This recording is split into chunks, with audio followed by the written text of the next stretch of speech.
You are not responsible for their attachment issues. Their past relationships are. It's important to get clear about attachment styles. What we think secure attachment should look like. Always confident and self-assured. Never argue or fight. That fairy tale romance. What secure attachment really looks like. Sometimes there's insecurities.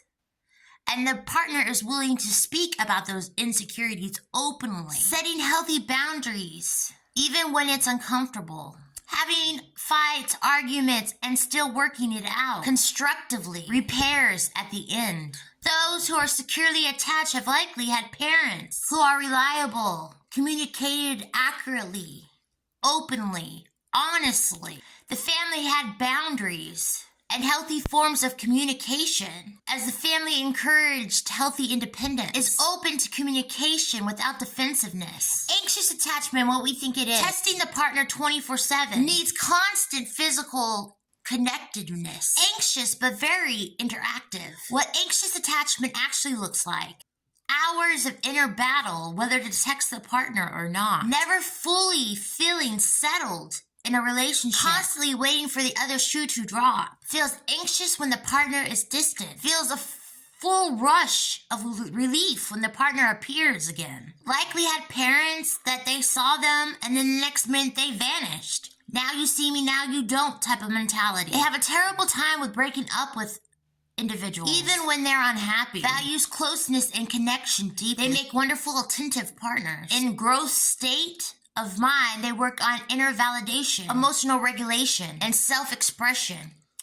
Avoidant attachment, what we think it is. Completely cold and detached. Never expressing their feelings. Avoiding serious conversations at all costs. What an avoidant attachment really looks like. Feels overwhelmed by emotional desire, but they desire love. Builds with partners slowly, but they desire friendship prior to partners. Struggles with emotional availability, emotional awareness, and attentiveness to partners' needs. They fear losing themselves in their relationship. They fear losing their independence. They feel more comfortable with logic than feelings. They tend to struggle deeply with emotions without communication. And they've likely had helicopter parents. And they spend the rest of their life fighting for independence. What we think disorganized attachment looks like. Constantly unpredictable. Struggles to commit. Avoids relationships altogether. What disorganized attachment really looks like. They desire consistent love. They just do not know how to keep it. This is why both closeness and distance leaves them in a state of fear. They engage in patterns that only make sense to them, but are often seen to others as self-sabotaging. They may have had a parent that was inconsistent and unreliable. They look at relationships in black and white terms, and they are constantly battling themselves between inner conflict of wanting a connection but then abandoning the connection. It's important to know relationships aren't secure in the beginning, even between two secure people. That's the point of a relationship. To secure the relationship needs, you have to have a relationship.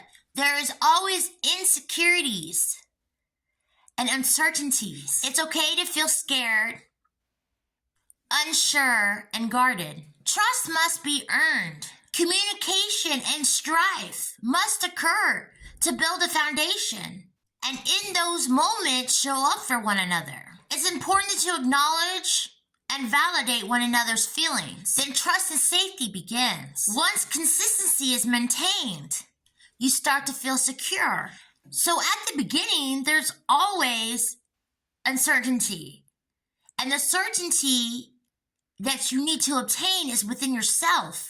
By acknowledging yourself and validating your own experiences, by trusting yourself, whether or not that partner shows up for you. And hopefully you have a partner that does show up for you in those times. That is how trust begins. However, you cannot assume that the partner that you've chose will show up for you. So you must have those skills already embedded in you. It's also important that if they don't show up for you in the beginning of the relationship, that you don't project onto them that they are like everybody else in your lifetime. You get to show up for yourself. And that means that it didn't matter if they showed up or not. If they show up, that's great. But you have a relationship with yourself, and that beats all other relationships. Whether they prove to be secure, trustworthy, and a good match or not, you always have yourself. It's important to note that if somebody is made for you, if it is destined to be, you both can make numerous mistakes, fumble through the whole entire relationship, and you'll find you'll support each other no matter what. Create security.